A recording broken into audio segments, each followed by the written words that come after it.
এইবার একটা ঘটনা ঘটে যেতে পারে, কারণ হচ্ছে যে ওইখানকার যারা সাধারণ বাংলাদেশিরা আছে তারা এই ব্যাপারে ডিটারমাইন্ড, তারা এটার জবাব দেবে ইউনূসকে তারা, এবং ইউনূসের যেসব এসএসএফ বলেন, আর্মি অফিসারকে বলেন, রাস্তাঘাটের যেখানে পাওয়া যাবে সেইখানেই তাদেরকে আইন মেনটেন করে তাদেরকে জবাব দেওয়া হবে। এবং সারা পৃথিবীর মানুষদেরকে এটা বুঝিয়ে দেওয়া হবে যে একটি অবৈধ সরকার প্রধান, একটি অবৈধ লোক এখানে এসেছে, তার প্রতি এখানে মানুষের ঘৃণা প্রদর্শিত হচ্ছে। এটি কোনো বৈধ সরকার নয়। ইউনূস যে সরকার গঠন করেছে এটি অসাংবিধানিক এবং অবৈধ দখলদার একটি বাহিনী।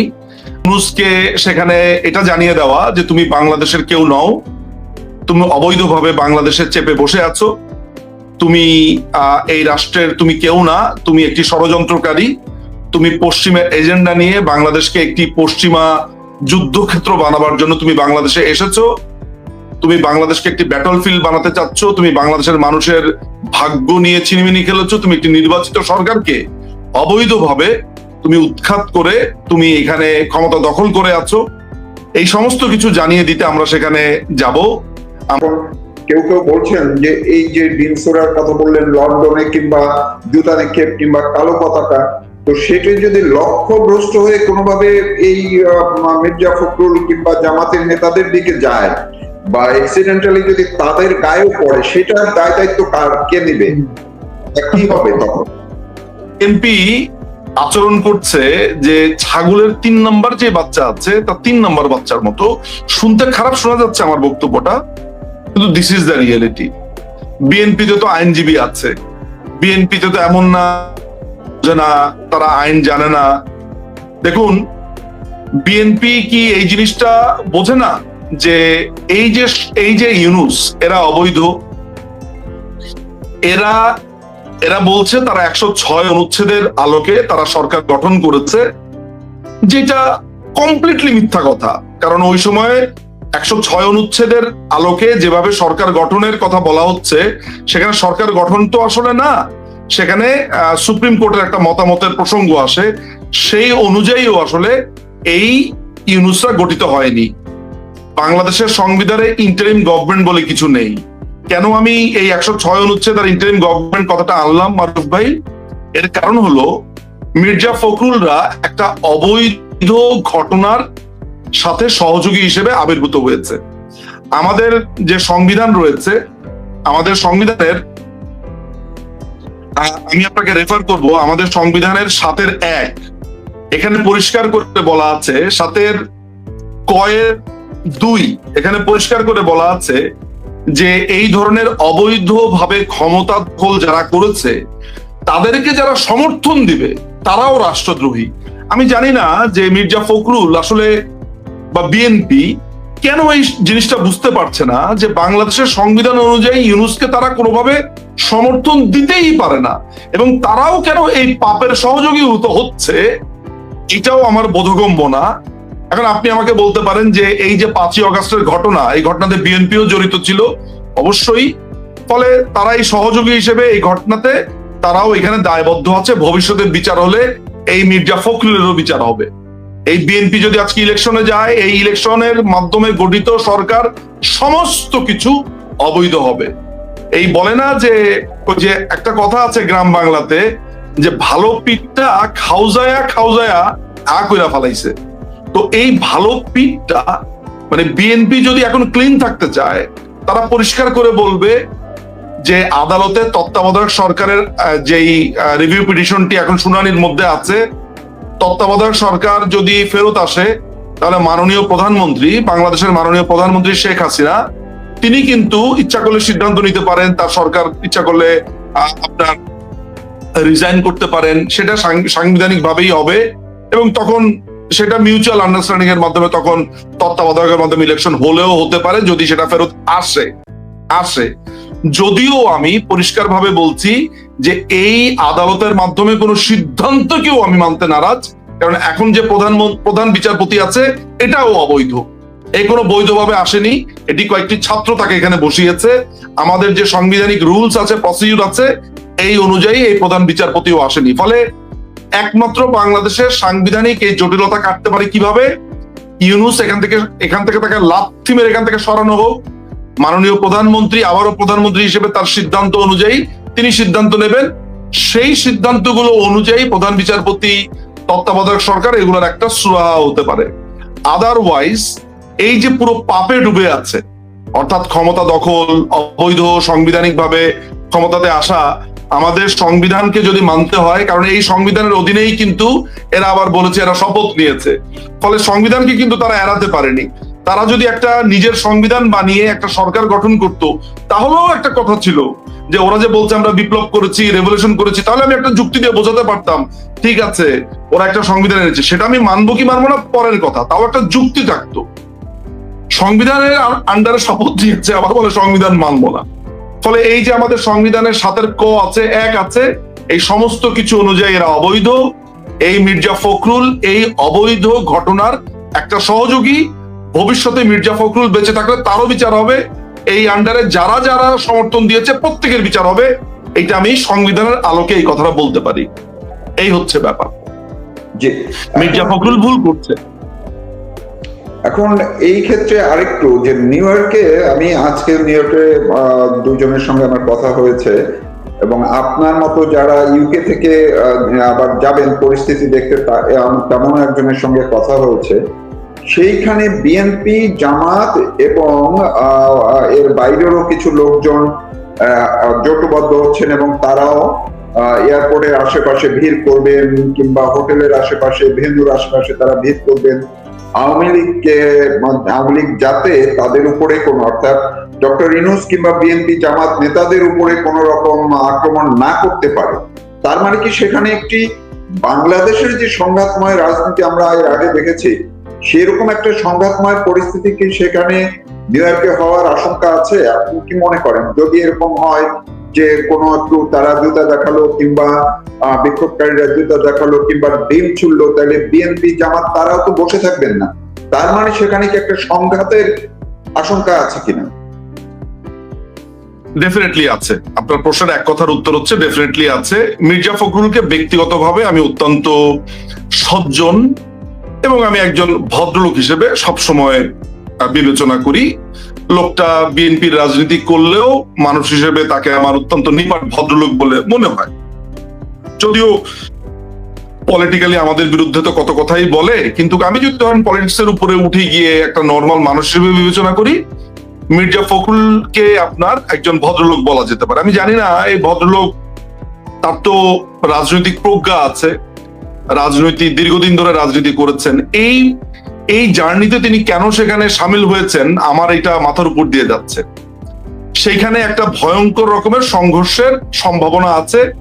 জুতা নিক্ষেপটা আপনি কম বললেন, তার থেকেও ভয়ঙ্কর কিছু হতে পারে বলে আমার ধারণা। সেখানে সাধারণ মানুষ যেভাবে পুষে আছে, আপনি জানেন যে বিভিন্ন স্টেট থেকে হাজার হাজার মানুষ, আমার ফোনে আমি এগুলো নিয়ে কথাবার্তা বলছি। বললাম না যে আমি এখন আছি হচ্ছে আপনার চেন্নাইতে, এখান থেকে আমি ফ্লাই করার সম্ভাবনা আছে। এখানে বিভিন্ন জায়গা থেকে আপনার ওই নিউ ইয়র্কে যাচ্ছে। তো এই ধরনের একটা ঘটনা, সেখানে জুতা নিক্ষেপের যাবে হচ্ছে ইউনূস। এই জুতার বাড়ি খাওয়ার জন্য মির্জা ফখরুলের কেন এত শখ হয়েছে আমি জানি না। এবং আপনি ঠিকই বলেছেন, সেখানে জুতা নিক্ষেপ হবে, আপনার সেখানে এই প্রতিবাদ, এইটার মধ্যে মির্জা ফখরুল কেন তাকে জড়ালেন? এখন একটা জুতা গিয়ে যদি তার মুখে পড়ে, তার কোনো মানে এখানে মান সম্মান কিছু থাকবে? একটা ডিম গিয়ে যদি পড়ে, এবং সেটা তারা এড়াতে পারবে না। এবং তারা মনে করেছে, ইউনূস মনে করেছে যে আমি বিএনপির প্রধানকে নিয়ে গেলাম, আমি জামাতের প্রধানকে নিয়ে গেলাম, ফলে তারা আমাকে এরকম, তাদেরও নেতাকর্মী এখানে থাকবে। ওরা কি বুঝতে পারে যে এই নিউ ইয়র্কে শুধু বাংলাদেশ আওয়ামী লীগের নেতাকর্মীরা আসছে না, সাধারণ মানুষ, মারুফ ভাই, সাধারণ মানুষ। আমি জানি বিভিন্ন ইউনিভার্সিটির যারা প্রফেসর আছে, এখানে পড়ালেখা করান, একেবারে ধরেন রাজনীতিতে আসেই নাই, তারা সেখানে আসবে।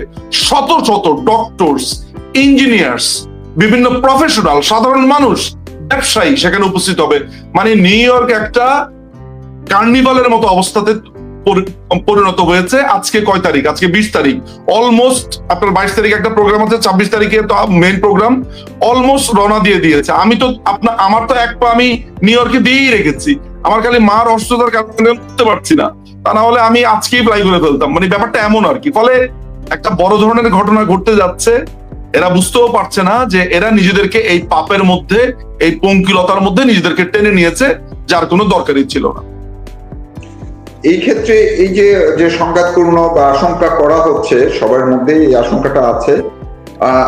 আমি এই আপনার সঙ্গে যুক্ত হওয়ার আগেই বাংলাদেশের একটি পত্রিকায় দেখলাম একটি নিউজ আপলোড করা হয়েছে, এবং কিছুক্ষণ আগেই সেটি করা হয়েছে যে সরকারের বাংলাদেশ সরকারের পক্ষ থেকে নিউ ইয়র্ক সিটি মেয়র এবং পুলিশের কাছে, এমনকি গভর্নমেন্টের কাছে অফিসিয়ালি অতিরিক্ত নিরাপত্তার আবেদন করা হয়েছে।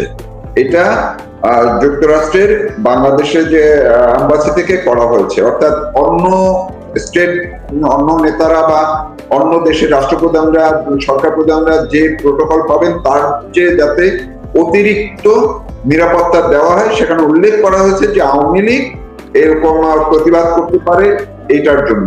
তো এইটিকে আপনি কিভাবে ব্যাখ্যা করবেন? সেখানে কি তার জন্য আলাদা করে কিছু করা হবে? না মারুফ ভাই, এখানে প্রোটেকশনের জন্য 100 জন না 500 জন পুলিশ আসলেও তাতে কি আসা যায়? সেখানে তো আমরা কাউকে আইন বিরোধী কিছু করতে যাচ্ছি না। সেখানে প্রতিবাদের যে লিমিট আছে, আমরা সেই লিমিট পর্যন্তই থাকতে চাই। সেখানে সাধারণ মানুষ সেখানে প্রতিবাদ করবে। আইনকে, বাংলাদেশ আওয়ামী লীগের কর্মীদের কথা আমি বলতে পারি, অন্যান্য যারা সাধারণ মানুষ আছে তাদের কথাও আমি অনুমান করে বলতে পারি, প্রত্যেকে আইনের প্রতি শ্রদ্ধাশীল।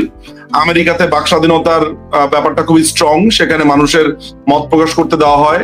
সেখানে আমরা আমাদের মত প্রকাশ করব, আমরা আমাদের বক্তব্য দিব। আমি মনে করি না যে সেখানে অতিরিক্ত যদি কঠোর নিরাপত্তা দেওয়া হয় তাতে কিছু আসে যায়, কারণ সেখানে আমাদের নেতা কর্মীরা তাদের মত প্রকাশ করতে যাবে, প্রতিবাদ করতে যাবে। এখানে নাথিং টু ডু উইথ আপনার এই কঠিন প্রোটেকশন অর হোয়াট এভার।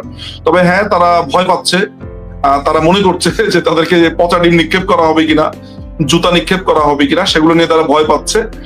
আমি মনে করি যে বাংলাদেশ আওয়ামী লীগের নেতা কর্মীরা আইনের মধ্য থেকেই তারা প্রতিবাদ করবেন। আমরা বাংলাদেশ আওয়ামী লীগের নেতা কর্মীরা আমরা কখনো আইন ভঙ্গ করি না। যে আমরা একদম শেষ পর্যায়ে আরেকটি মন্তব্য একজন কমেন্টস করেছেন কমেন্টস বক্সে, এই মন্তব্যটা নিয়ে আপনার একটু আলোচনাটা দিয়ে আমরা শেষ করব। সেটি হচ্ছে, উনি লিখেছেন, বাঁচতে হলে ডক্টর ইউনূস নিজেই আওয়ামী লীগকে ফিরাবে। এই বিষয়ে আপনার মন্তব্যটা একটু শুনে আমরা দর্শককে শুনিয়ে শেষ করব। আমরা ইউনূসের মতো খুনি, চোর, জঙ্গি, মৌলবাদী সে আমাদেরকে ফেরাতে চাইলেও এটা আমরা এগুলোকে পাত্তা দেই না। আমরা নিজেরাই ফিরবো। আমাদের নিজেদের যে জনগণ আছে, আমাদের নিজেদের যে কর্মী আছে, সেই কর্মী জনগণকে সাথে নিয়ে এই দেশ আমরা পুনর্বার স্বাধীন করব।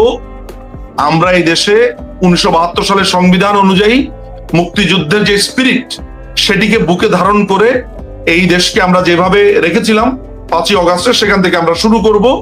আমাদেরকে এইসব ইউনুস লাগবে না। আমরা আমাদের কাজ করে নিতে জানি। আমরা জনগণের মাধ্যমে, জনগণ আমাদেরকে ফেরাবে। আমরা জনগণের উপর আস্থা রাখি। কিন্তু ইউনুসের মতো এরকম জঙ্গি, মৌলবাদী, অবৈধ ক্ষমতা দখলকারী সে আমাদেরকে ফেরাবে কি ফেরাবে না, বা তার প্রয়োজন হবে কিনা, ওগুলো আমরা গণাতেও ধরি না। আমরা সাধারণ মানুষের উপর আস্থা রাখি। আমরা নিজেরাই ফিরবো জনগণকে সাথে নিয়ে। জি, অনেক ধন্যবাদ আপনাকে। দর্শক যারা এতক্ষণ আমাদের সঙ্গে ছিলেন কিংবা পরে দেখবেন, আপনারা আলোচনা শুনছিলেন কি হবে নিউ ইয়র্কে। আমি আবারও বলছি, আগামীকালকে ডক্টর মোহাম্মদ ইউনূস যাচ্ছেন নিউ ইয়র্কে জাতিসংঘের অধিবেশনে যোগদান করতে।